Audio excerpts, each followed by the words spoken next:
Akong virginity, ang regalo nga gustong makuha sa akong boyfie.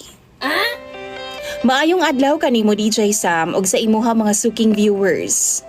Tawagan na lang ko sa pangalang LV. 22 anyos pa ko DJ Sam ug 4th year college student. Na ako'y uyab nga usa ka seaman. Bago lang gid siya nga baba sa barko DJ Sam. Like 5 days pa lang yun, human ako gisugot sa personal. Tawagan na lang nato siya sa pangalang Efren.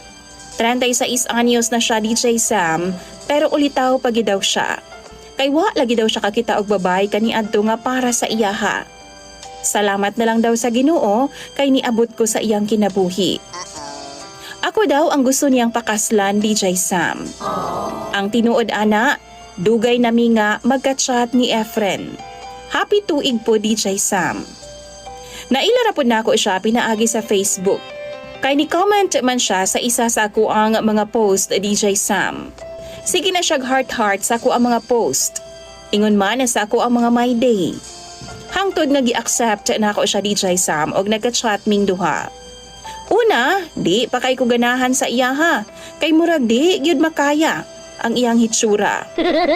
Di man sa ingon nga gapanghinaway ta DJ Sam, pero mamili pud tagdagway sa lalaki nga di pud in taon kayo alanganin. Kay damay baya gyud ang atong mga anak puhon. Pait kaayo magdada og makalagot nga hitsura. Mabuli pa sila.